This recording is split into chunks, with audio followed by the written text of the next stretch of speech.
Hey guys, ಎಲ್ಲರಿಗೂ ನಮಸ್ಕಾರ. ಇವತ್ತಿನ ಈ ಒಂದು ವಿಡಿಯೋದಲ್ಲಿ ಹಿಂದೆ ಆಗಿರುವುದಂಥ ವಿವಿಧ ಒಂದು ಪರೀಕ್ಷೆಗಳಲ್ಲಿನ ಒಂದು ಸಾಮಾನ್ಯ ಕನ್ನಡ ಮೇಲೆ ಒಂದು ಪ್ರಶ್ನೆಗಳನ್ನು ಯಾವ ರೀತಿ ಕೇಳಿದ್ದಾರೆ.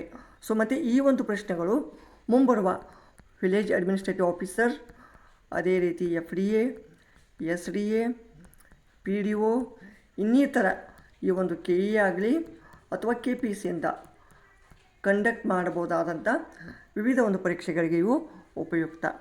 ಸೊ ಈ ಒಂದು ಕ್ವಶನ್ಗಳು ರಿಪೀಟೆಡ್ ಆಗುವ ಒಂದು ಸಂಭವ ಇರುತ್ತೆ ಮತ್ತು ಇದೇ ಒಂದು ಪ್ಯಾಟರ್ನಲ್ಲಿ ನಿಮಗೆ ಕ್ವಶನ್ಗಳು ನೋಡಲಿಕ್ಕೆ ಸಿಗ್ತವೆ. ಸೊ ಈಗ ಮೊದಲನೇ ಕ್ವಶನು, ಪ್ರತಿಯೊಂದು ಕ್ವಶನನ್ನು ಇನ್ ಡೀಟೇಲ್ ಆಗಿ ಸೊ ಇದೇ ಒಂದು ಯಾಕೆ ಆನ್ಸರ್ ಆಗುತ್ತೆ, ಸೊ ಈ ಒಂದು ಎಲ್ಲ ಒಂದು ಮಾಹಿತಿಯನ್ನು ನಾವು ಇಲ್ಲಿ ತಿಳಿದುಕೊಳ್ಳುವ. ಸೊ ಫಸ್ಟ್ ಕ್ವಶನ್ ನೋಡಿ, ಮನ್ನಾದರು ಎಂಬ ಪದ ಡ್ಯಾಶ್ ಕಾಲದಲ್ಲಿದೆ. ಸೊ ಇದನ್ನು FDA 2017 ಕೇಳಿದ್ದಾರೆ. ಸೊ ಇದು ಕಾಲ ಭೂತಕಾಲ, ಭವಿಷ್ಯಕಾಲ, ವರ್ತಮಾನ ಕಾಲ. ಸೊ ಈಗ ಮನ್ನಾದರು ಅಂದರೆ ಆಲ್ರೆಡಿ ಒಂದು ಆ್ಯಕ್ಷನ್, ಈ ಒಂದು ಕ್ರಿಯೆ ಆಗಿ ಹೋಗಿದೆ, ಆದ್ದರಿಂದ ಇದನ್ನು ಭೂತಕಾಲ ಅಂತ ನಾವು ಇಲ್ಲಿ ಕರಿಬೋದು. ಓಕೆ. ಸೆಕೆಂಡ್ ಕ್ವಶನ್ ನೋಡಿ, ಕನ್ನಡ ವರ್ಣಮಾಲೆಯಲ್ಲಿರುವ ಮಹಾಪ್ರಾಣಾಕ್ಷರಗಳ ಸಂಖ್ಯೆ.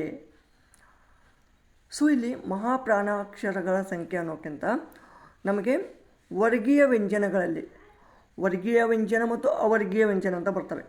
ವರ್ಗೀಯ 25, ಅವರ್ಗೀಯ 9, ಹೀಗೆ ಒಟ್ಟಾರೆ 34 ಬರ್ತವೆ. ಅದೇ ರೀತಿ ಸೊ ಈ ಒಂದು ವರ್ಗೀಯ ವ್ಯಂಜನಗಳಲ್ಲಿ ಹೆಚ್ಚಿಗೆ ಉಸಿರು ನೀಡಿ ಉಚ್ಚರಿಸುವ ಅಕ್ಷರಗಳಿಗೆ ನಾವು ಮಹಾಪ್ರಾಣಾಕ್ಷರ ಅಂತೀವಿ. ಕಡಿಮೆ ಉಸಿರು ನೀಡಿ ಉಚ್ಚರಿಸುವ ಅಕ್ಷರಗಳು ಅಲ್ಪಪ್ರಾಣ. ಸೊ ಮಹಾಪ್ರಾಣ ಇಲ್ಲಿ ಎಷ್ಟಾಗ್ತವೆ? 10. ಆಪ್ಷನ್ ನಂಬರ್ 2 ಆಗುತ್ತೆ. ಅವು ಯಾವ್ಯಾವು? ಖ, ಘ, ಛ, ಆಮೇಲೆ ಝ, ಠ, ಢ, ಧ, ಫ, ಭ. ಸೊ ಇವೆಲ್ಲ ಏನಪ್ಪ? ಮಹಾಪ್ರಾಣಾಕ್ಷರಗಳು. ಇದಕ್ಕಿಂತ ಮುಂಚೆ ಏನು ಬರ್ತಾವಲ್ಲ ಇವು? ಕ, ಗ, ಸ. ಸೊ ಇವೆಲ್ಲ ಅಲ್ಪಪ್ರಾಣ. ಓಕೆ. ಸೊ ಇದನ್ನು ಕೂಡ FDA 2017 ಕೇಳಿದ್ದಾರೆ. ನೆಕ್ಸ್ಟ್ ಕ್ವಶನ್ ನೋಡಿ, ತಮಿಳನ್ನು ಹೊರತುಪಡಿಸಿದರೆ ಪ್ರಾಚೀನತಮವಾದ ದ್ರಾವಿಡ ಭಾಷೆ ಯಾವುದು? ಎಲ್ಲಕ್ಕಿಂತ ಪ್ರಾಚೀನ ಭಾಷೆ ನಮ್ಮ ಭಾರತದಲ್ಲಿನೇ ಯಾವುದಪ್ಪ? ಅದು ತಮಿಳ. ತಮಿಳನ್ನು ಬಿಟ್ಟರೆ ಯಾವುದು ಅಂದರೆ ದ್ರಾವಿಡ ಭಾಷೆಯಲ್ಲಿ? ಸೊ ಅದು ಕನ್ನಡ. ಸೊ ಇದು FDA 2017 ಕೇಳಿದ್ದಾರೆ. ಅತ್ಯಂತ ಪ್ರಾಚೀನ ಇತಿಹಾಸ ಮತ್ತು ಸಾಹಿತ್ಯ ಪರಂಪರೆ ಭಾಷೆ ಹೊಂದಿರುವಂಥದ್ದು ಅದು ಕನ್ನಡ. ಓಕೆ.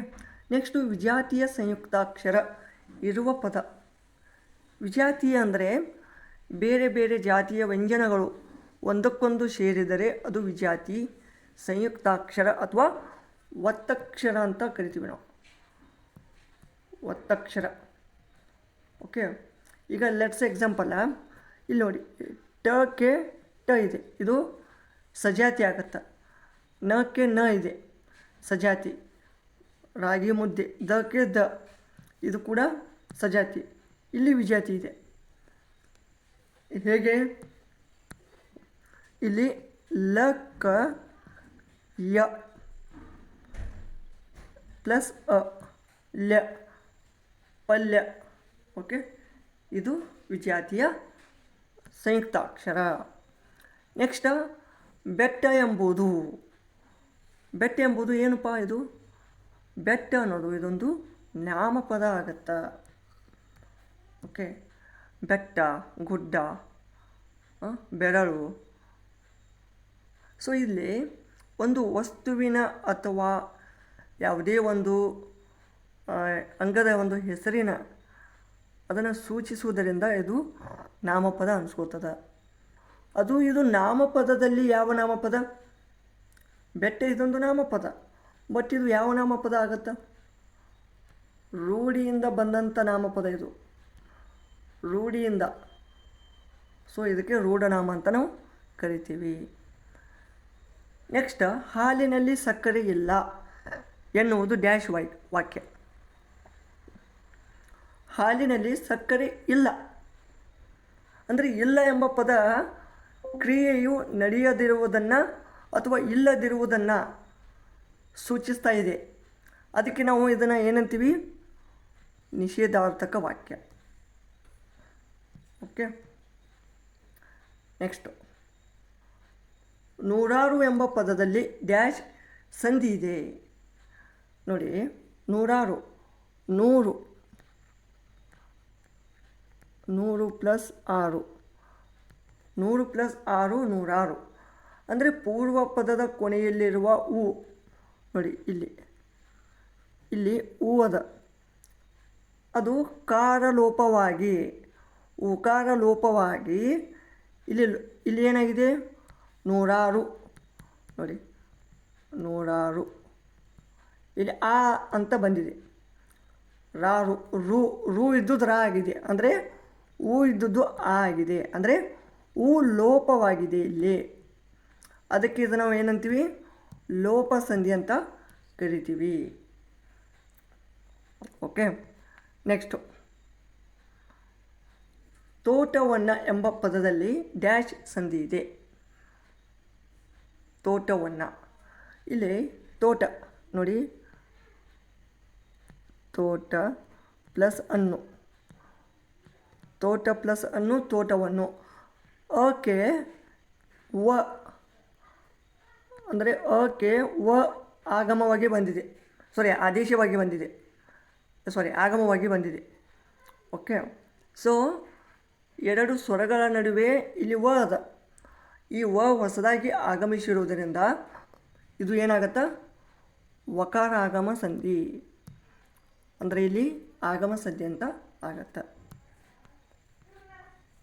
ನೆಕ್ಸ್ಟ್ ಹೊಸಗನ್ನಡ ಎಂಬ ಪದದಲ್ಲಿ ಡ್ಯಾಶ್ ಸಂಧಿ ಇದೆ. ಇಲ್ಲಿ ಹೊಸಗನ್ನಡ, ಹೊಸ ಪ್ಲಸ್ ಕನ್ನಡ.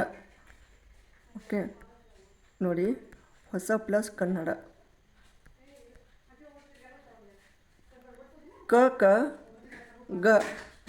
ಕಕ್ಕೆ ಗ ಆದೇಶವಾಗಿ ಬಂದಿದೆ. ಅದಕ್ಕೆ ಉತ್ತರ ಪದಿಯ ಆದಿಯ ಕಕಾರಕ್ಕೆ ಗಕಾರ ಆದೇಶವಾಗಿ ಬಂದಿರುವುದರಿಂದ ಇದು ಆದೇಶ ಸಂಧಿ ಎನಿಸುವುದು. ಓಕೆ. ನೆಕ್ಸ್ಟ್ ನಾನು ಎಂಬುದು ನೋಡಿ, ನಾನು ಎನ್ನುವುದು ಡ್ಯಾಶ್ ಸರ್ವನಾಮ. ನಾನು. ಇಲ್ಲಿ ತನ್ನನ್ನು ತಾನು ಸೂಚಿಸಿಕೊಳ್ಳಲು ಬಳಸುವ ಪದ ಅದು ಉತ್ತಮ ಪುರುಷ ಸರ್ವನಾಮ ಅಥವಾ ಆತ್ಮವಾಚಕ ಅಥವಾ ಪುರುಷವಾಚಕ. ಓಕೆ. ನಾನು, ನಾವು. ಉತ್ತಮ ಪುರುಷ ನಾನು, ನಾವು. ಮಧ್ಯಮ ಪುರುಷ ನೀನು, ನೀವು. ಪ್ರಥಮ ಪುರುಷ ಅವನು, ಅವಳು. ಇಲ್ಲಿ ಆನ್ಸರ್ ಏನಾಗುತ್ತೆ? ಉತ್ತಮ ಪುರುಷ. ನೆಕ್ಸ್ಟ್ ಕುಡಿದಾನು ಎಂಬುದು ಡ್ಯಾಶ್ ಪದ. ಕುಡಿದಾನು ಅಂದರೆ ಕುಡಿಯಬಹುದು ಎಂಬುದು ಕ್ರಿಯೆಯ ಒಂದು ಸಂಭವ ಹೇಳ್ತಾ ಇದೆ, ಊಹೆ ಹೇಳ್ತಾ ಇದೆ. ಅದಕ್ಕೆ ಇದು ಸಂಭವನಾರ್ಥಕ ಪದ ಆಗ್ತದೆ. ಓಕೆ. ನೆಕ್ಸ್ಟ್ ಎಳಿಮ್ ಎನ್ನುವುದು, ಎಳಿಮ್ ಅಂದರೆ ಏನು?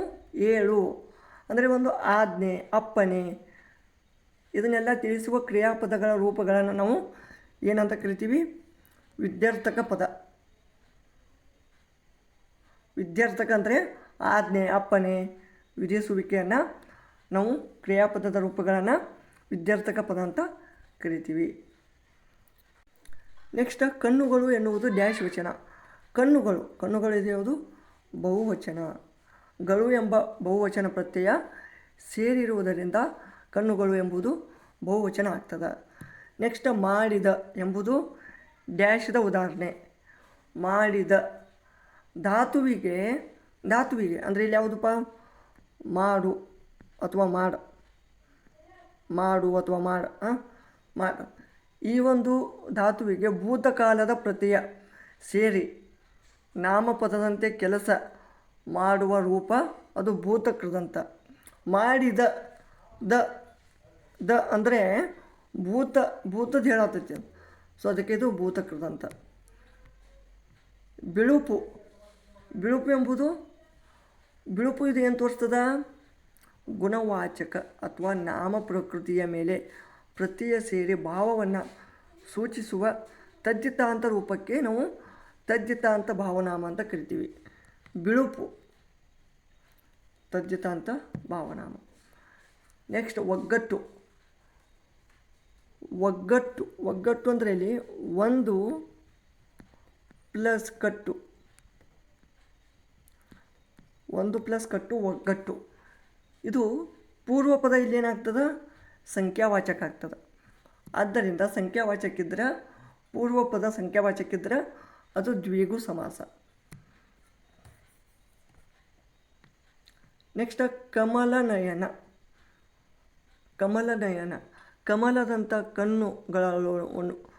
ಕಮಲದಂಥ ಕಣ್ಣುಗಳನ್ನು ಉಳ್ಳವನು ಯಾರೋ ಅವನು ಯಾರು? ವಿಷ್ಣು ಅಥವಾ ಕೃಷ್ಣ. ಇಲ್ಲಿ ಅನ್ಯ ಪದದ ಅರ್ಥ ಪ್ರಧಾನವಾಗಿ ಬರುವುದರಿಂದ ಇದಕ್ಕೆ ನಾವೇನಂತೀವಿ? ಬಹುರ್ವಿ ಸಮಾಸ. ನೆಕ್ಸ್ಟ್ ಮುಂದೆಲೆ. ಇವು ಮುಂದೆಲೆ ಅಂದರೆ ತಲೆಯ ಪ್ಲಸ್ ಮುಂದೆ, ತಲೆಯ ಪ್ಲಸ್ ಮುಂದೆ ಅಂದರೆ ತಲೆಯ ಒಂದು ಭಾಗವನ್ನು ಒಂದು ಅಂಶವನ್ನು ತಿಳಿಸ್ತದೆ. ಸೊ ಅದಕ್ಕೆ ಇದು ಅಂಶಿ ಸಮಾಸ ಅಂತ ಅಂತೀವಿ. ಮುಂಗಾಲು, ಹಿಂಗಾಲು, ಮುಂದೆಲೆ, ಹಿಂದೆಲೆ, ಇವೆಲ್ಲ. ನೆಕ್ಸ್ಟ್ ಕಂದೆರೆ ಎಂಬುದು. ಕಂದೆರೆ ಕಣ್ಣನ್ನು ಪ್ಲಸ್ ತೆರೆ, ಕಂದೆರೆ. ಓಕೆ, ಸೊ ಇಲ್ಲಿ ಕ್ರಿಯಾ ಸಮಾಸ ಆಗುತ್ತದೆ. ನೆಕ್ಸ್ಟ್ ಮತ್ತೆ ಅಂದರೆ ವಿಶೇಷ ಅರ್ಥವನ್ನು ಕೊಡಲು ಒಂದೇ ಪದವನ್ನು ಎರಡೆರಡು ಬಾರಿ ಸತತವಾಗಿ ಬಳಸುವುದು. ಅದು ಏನಾಗ್ತದೆ? ದ್ವಿರುಕ್ತಿ ಆಗುತ್ತೆ. ಓಕೆ, ಇದು ದ್ವಿರುಕ್ತಿ. ಸೊ ಇವಿಷ್ಟು ಈ ಒಂದು FDA 2017 ಕೇಳಿದಂಥ ಪ್ರಶ್ನೆಗಳಾಗಿದ್ದವು. ಸೊ ಮುಂದಿನ ಒಂದು ಸೆಷನಲ್ಲಿ ಇನ್ನಷ್ಟು ಪ್ರಶ್ನೆಗಳನ್ನು ನೋಡೋಣ. ಸೊ ಈ ಒಂದು ವಿಡಿಯೋ ನಿಮಗೆ ಉಪಯುಕ್ತ ಅನಿಸಿದರೆ ದಯವಿಟ್ಟು ಒಂದು ಲೈಕ್ ಕೊಡಿ, ಮತ್ತು ಏನಾದರೂ ಡೌಟ್ಸ್ ಇದ್ದರೆ ಪ್ಲೀಸ್ ಕಾಮೆಂಟ್ ಮಾಡಿ, ಹಾಗೆ ತಪ್ಪದೇ ಸಬ್ಸ್ಕ್ರೈಬ್ ಮಾಡ್ಕೊಳ್ಳಿ. ಧನ್ಯವಾದಗಳು.